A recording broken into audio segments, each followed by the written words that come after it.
Hello, everyone, and welcome back to another episode.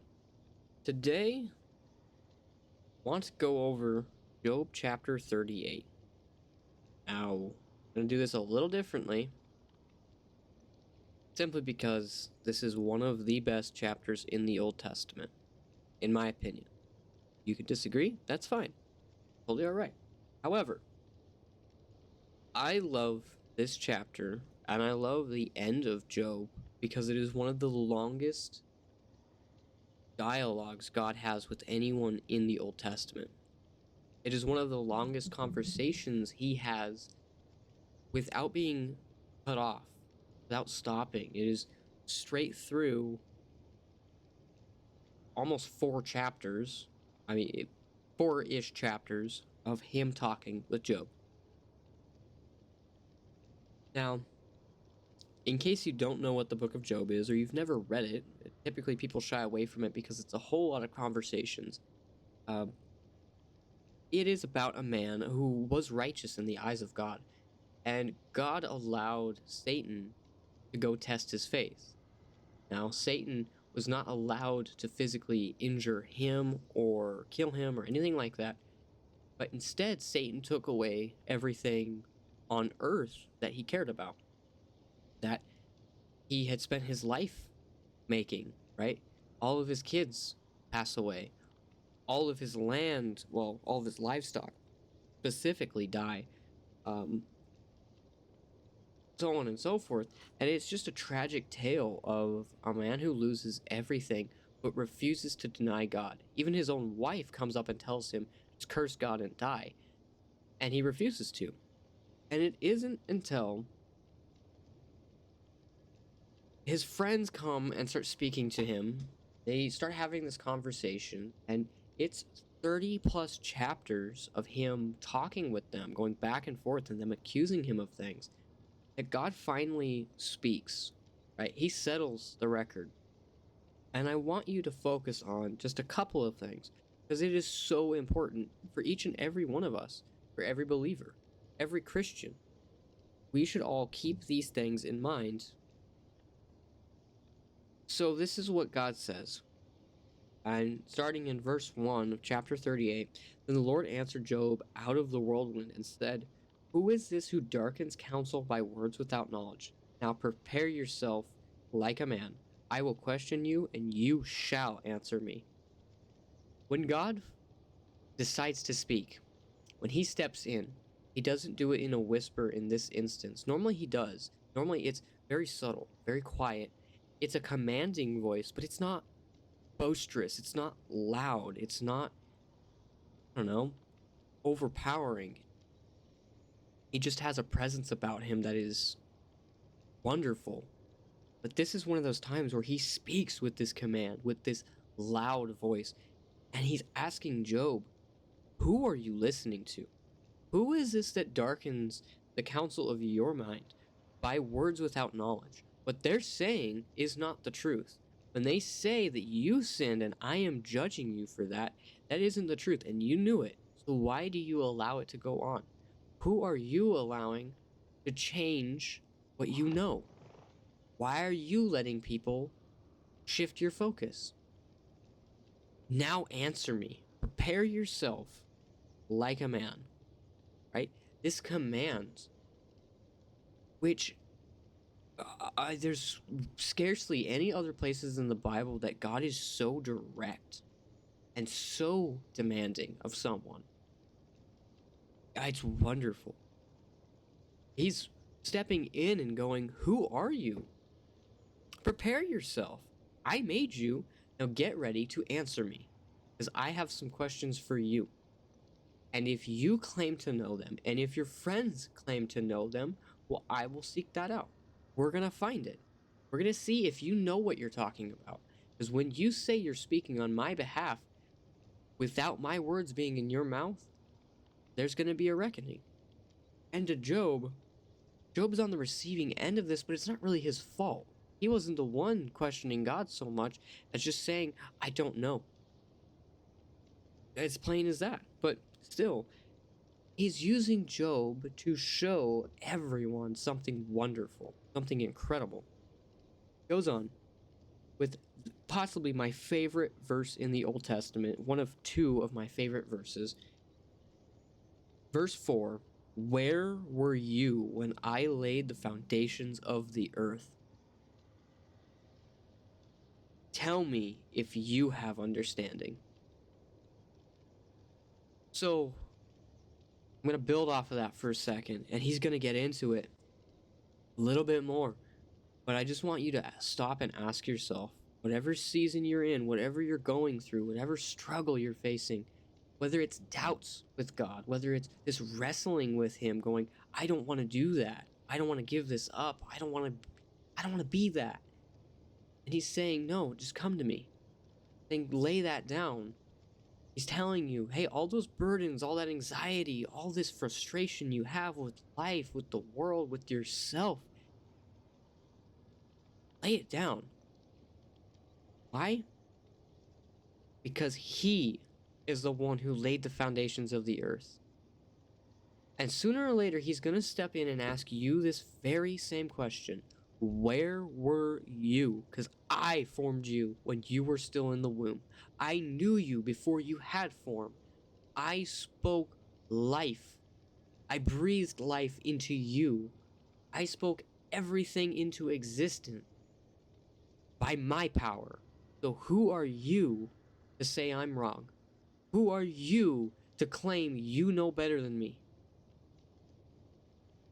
When you run from God long enough, he will, at some point, smack you upside the head and tell you, you don't know anything. It's that simple. Just like to Job, who determined its measurements? Referring to the earth in verse 5, surely you know, or who stretched the line upon it? To what were its foundations fastened? Or who laid its cornerstone? When the morning stars sang together and the sons of God shouted for glory? Or who shut in the sea with doors when it burst forth and issued from the womb? Who was it? Because I can tell you right now, it wasn't me. I can tell you right now, it wasn't you.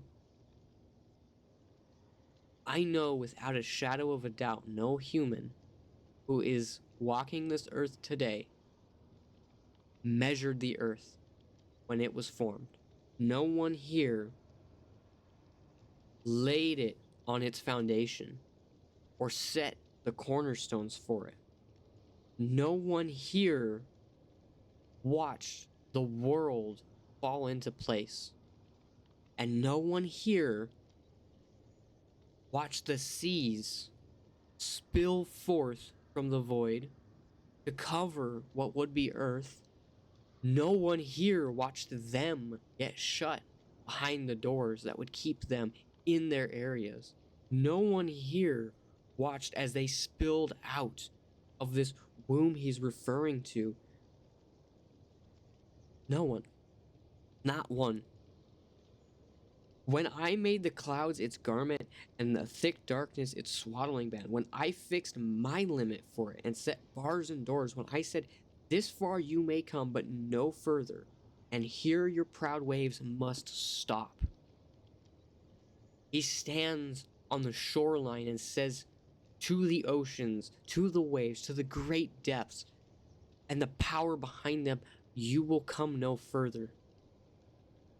The same God steps into your life and tells you through this, when the devil comes and I'm standing behind you, supporting you, loving you, strengthening you, and you turn to me and ask for help, when you finally give up that part of you that wants control, I will be the one to tell the devil no further. I will be the one to tell the waves, you will not come closer. This is where you stop. He is the one that laid the world for you to live in it. So when you turn and rely on him, he will make it a dwelling for you. He will make it work just for you. Have you commanded the morning since your days began and caused the dawn to know its place? that it might take hold of the ends of the earth, and the wicked be shaken out of it? It takes on form like clay under a seal, and stands out like a garment. The wicked their light is withheld, and their upraised arm is broken. Did you, when you woke up this morning, command the sun to rise? Or as you're going to bed this evening, did you command the sun to set and the moon to take its place? Have you done so since your life began? Did you cause the dawn to know its place? To know exactly when it's supposed to happen? Exactly where? Was that you? Then, to the wicked,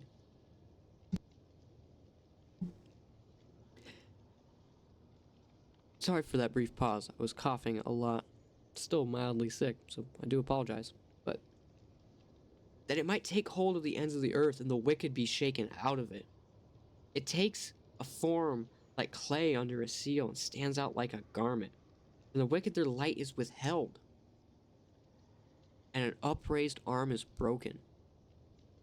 Upraised arm, the way I read it, is to sin with a high hand. Say, I know better than God, so I'm going to choose this my way. To say to God, I know what's best for me. I want to be you. That's sinning with a high hand. That arm will be broken. When you raise your hand and say, I know better, I will do what I want. I will play the role of God. I will be the Lord of my life. Your arm will be broken. Have you entered the springs of the sea, or have you walked in the search of the depths? Have the gates of death been revealed to you, or have you seen the doors of the shadow of death? Have you comprehended the breadth of the earth? Tell me if you know all this.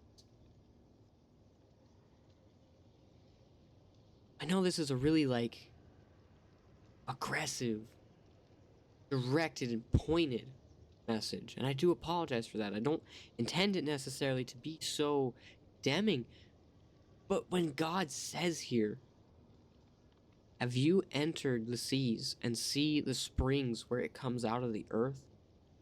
Have you walked and searched in the depths? The deep in the Bible is commonly associated with death. Those who go into the deep never come back. Right? In the depths of the earth, what they call Sheol, or Hades, hell. So he follows up, have you walked down there? Where there's no life, there's no light down there. Have you been there? Have you seen those things? Have you seen the doors of the shadow of death? Have the gates of death been revealed to you? Do you know where they're at? Do you know when your life will end? Do you know when your life began? Did you make that happen? Did you walk in the formless void? Bottom of the ocean? No. All of these huge questions, can't help but just say no. No to all of them. Just a little bit before I get kicked. So I'm going to stop there. That was verse 18.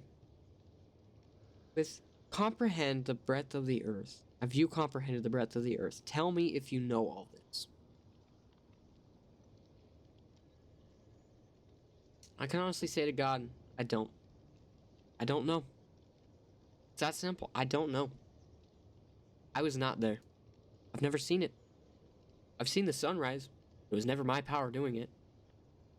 I've seen the sunset. Never my power making it set. It was never my choice. When the waves come in, it was never my choice for when the waves stop. It was never my choice for any of this. I've never had the power to do any of it. And that's where I want to ask you this. You may be going through a tough season. I've been there before. I've lived it. I've had hard moments. I've doubted God. I even turned away for a short time, saying, I don't know what your plan is, but I don't want to be a part of it. Then I came back. Thank the Lord for his grace and mercy, as he asked me this: who am I? Who am I to say I'm too broken? Who am I to say I'm not worthy? Who am I to say I'm not good enough? When the God of the universe, the King of all things, the creator of life itself, the one who spoke the world into existence, told me and called me by name for a reason, told me I would serve him, told me I would be his son, told me I would be adopted into his family. And when I turned back and said, no, I don't deserve it, he said, tough. So I called you. He did not come to earth to condemn me, but through him I might be saved, and so can you. When I turned around and I realized God's not given up, never has. Not once has he given up on me. That's when my life changed. It's been hard. Trust me, I get it. I've been there. Stuff has sucked. But you know what? I'm alive today because of God. I'm alive today because he corrected me. I'm alive today because he asked me that question: who do I think I am? Who am I to doubt? Because he is the one who breathed life into me, who has provided everything I've needed my whole life. He's the one who created this world for me to live in. When he tells you you're saved by grace, it's not about being good enough, it's about believing. It's not about earning it, it's about trusting. It's not about being the man you wish you were, it's about living for God. And at some point, you're going to realize that was the man you were meant to be. When you ask God, what's the plan for my life? What's the purpose of any of this? Why am I miserable? Why do I hate my job? Why do I hate everyone I'm around? Why am I depressed? Why am I anxious? Why? Ask yourself this: did God tell you what you are, and are you running from it? God said you're saved. God told you you are redeemed in Christ Jesus. Now, walk by faith. Go and uphold all that he has taught you. Go and live the life he's called you to live. If you ever want to not be angry, you start by loving. You ever want to be happy, you gotta start choosing joy. And you do that by turning to God. And I know this episode probably doesn't make much sense to you, and I'm sorry, it's kind of rambling, but I want to make this point. So often, humans, we as people, convince ourselves that we somehow know better because we have a disability that God can't use us, because we have this trauma in our past that God doesn't love us enough, or we grew up in a rough situation. And somehow it's wrong when he says he loves us. It's wrong when he says he designed you with a plan and a purpose, that he formed you in the womb. Somehow we can tell our creator that his job's not done. Somehow we can tell him that he messed up.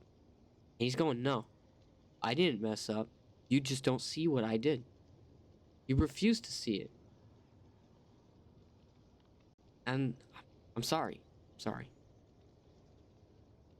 But who are you? Who are you to say he's wrong?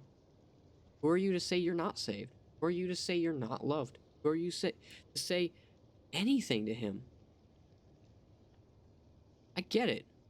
I've lived my whole life with a condition I can't fix, I can't change, a condition that every so often tries to kill me.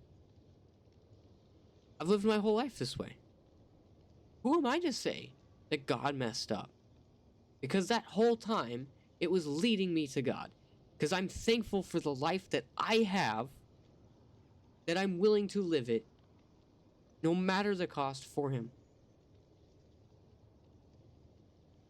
So maybe stop focusing on how you might be broken and start focusing on how you can be used by God. I don't know. I love Job chapter 38. The very end of it says this: Who provides food for the ravens when its young ones cry to God and wander about for lack of food? So often we feel like ravens who cry out to God and we wander about looking for food. And we never stop to realize, unlike the ravens, God has plans for you specifically. You're unique. You were made with a purpose.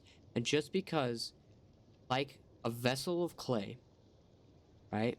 God's this potter who's forming vessels of clay, these jars, to hold water or liquid of some sort, right? Wine.